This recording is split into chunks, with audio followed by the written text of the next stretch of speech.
This morning we spent some time trying to figure out the theme of our two paired texts. And I wanted to kind of talk to you today because I did notice that it was really difficult for you to determine that theme. I think you forgot the strategy that we learned in the second bend of our writing unit. Okay? Now, when you're taught a strategy by a teacher, that strategy goes into, go ahead, Roman. That strategy goes into your toolbox. It goes into your toolbox with all of the other tools that you have there. But you have to remember to go into that toolbox and use those tools. For example, I did small group up here for probably close to 2 weeks, bringing people up to teach them about how to integrate information from a text and a visual. And what I'm noticing is that a lot of you on this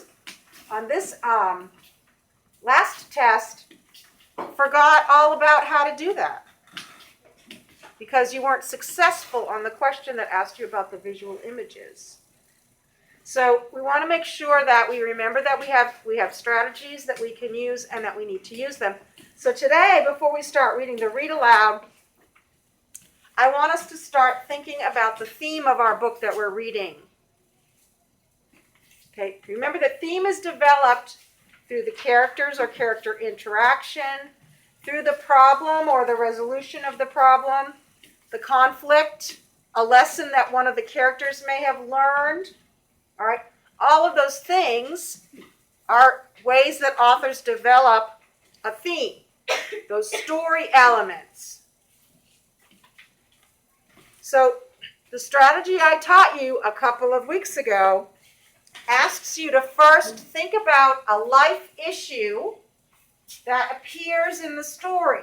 Now, we haven't finished our read aloud yet, but we're about 3/4 of the way through, 2/3, 3/4 of the way through. And now is the time to be growing in interpretation about the theme. So the first thing we're going to do is we're going to list any life issues that appear in the theme. And life issues can be something like a death, it can be a divorce, it can be a marriage, it can be work, anything that has to do with life. All right? So give me a life issue that is happening in our story. What is one of the life issues that's happening in our story? Kendall? Okay, so poverty.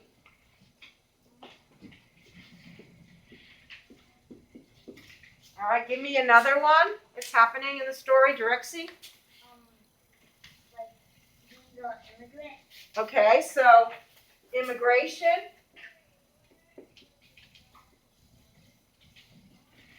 Give me another one. Natalie? Okay, so, and what we would call that is injustice, okay, or social justice.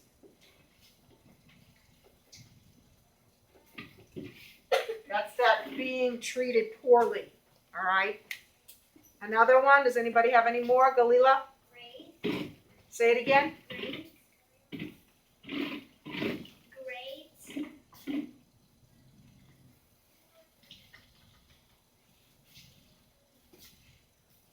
Okay, I think I can follow your thinking. I'm just not sure if that's a life issue. Grades. I guess maybe what? Education, maybe? Education? Okay.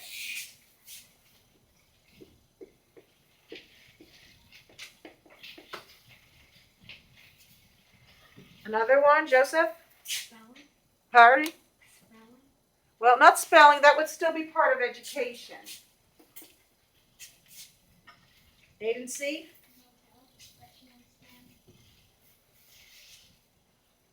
Okay. A motel isn't a life issue, but they work there, so employment would be.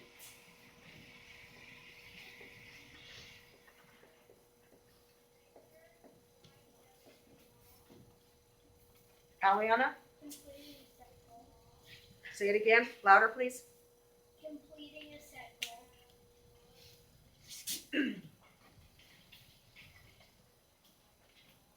Okay, I'm just trying to think of what a more precise word. I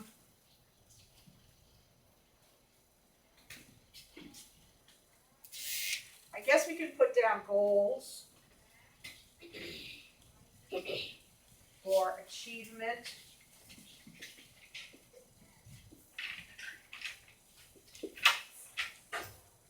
You have another one, Drexy?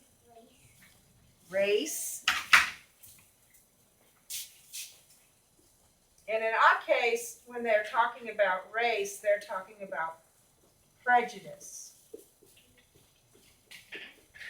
If you look at prejudice, that means prejudging somebody. That's looking at somebody and making a judgment about them based on the way that they look. That's what that is. That's prejudice. Natalie? That she's trying to use English that one. Okay, but then again, what is this? It has to do with race, right? Chen? Did you have your hand up, Chen? What did you need to say?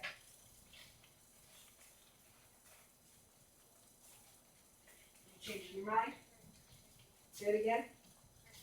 Forgot, Sean? Huh? But isn't that poverty? Doesn't that have to do with poverty? Right? All right, so that's already included. Aiden?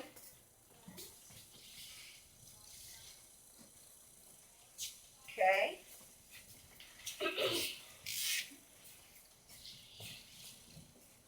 Friendship?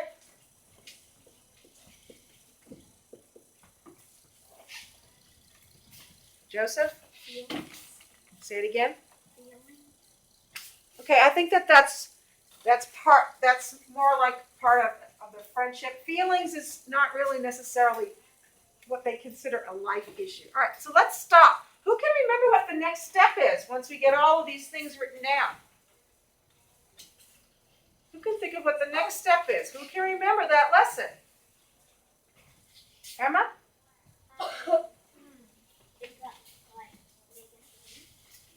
Say it again. Well, you have to ask yourself, because remember what we said back in that other lesson, just because they talk about it in here doesn't mean that it's the theme. What do we do?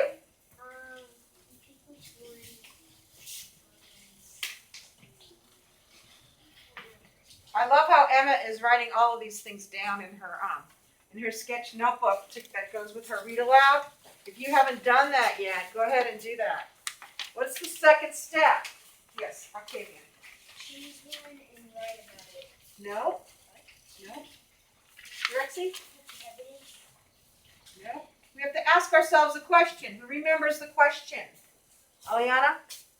That if there's one thing that is the same about them and three things that are different. No. You're kind of combining a whole bunch of different lessons. Think back to when we were writing about the theme of Fox. Just that one story, the theme. We did this lesson already. This is a repeat. Galila?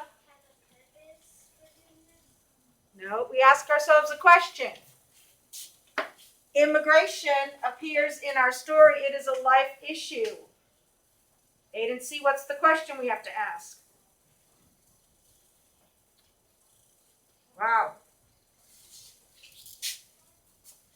What is the author saying about this? So you look at friendship and you ask yourself, what is the author saying about friendship? Friendship is in the book. Poverty is in the book. What is the author saying about poverty? Employment is in the book. What is the author saying about employment?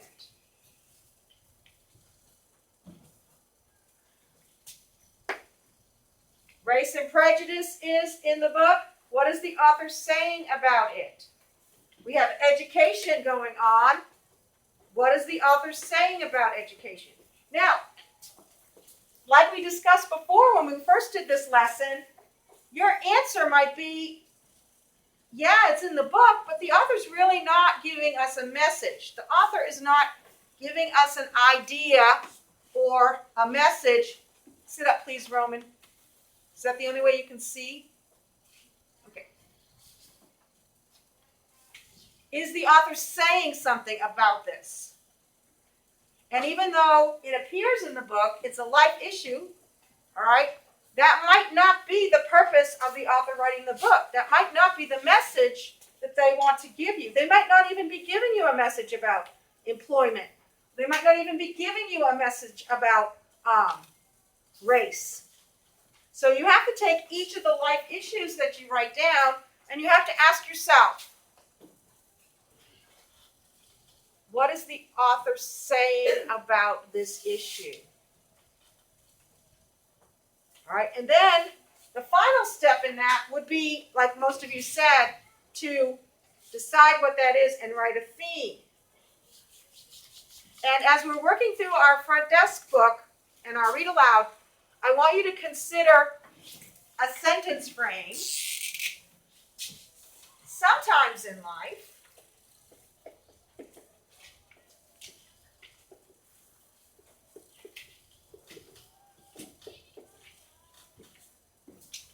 so you can prompt your idea for your theme by using this sentence frame, sometimes in life.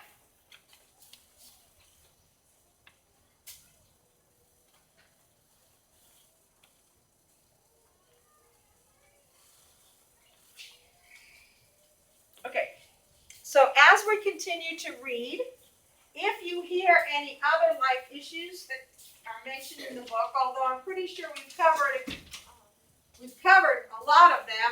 I'm not sure if we're going to encounter any more, but you can add it to that page in your book.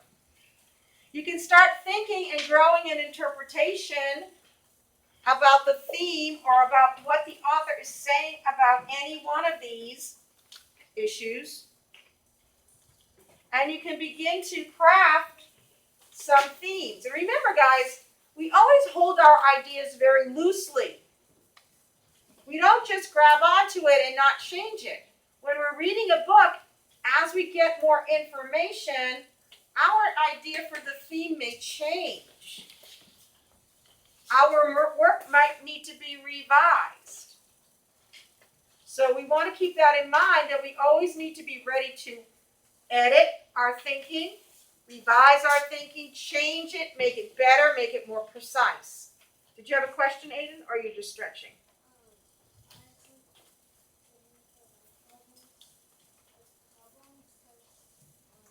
Go ahead and say it again, please.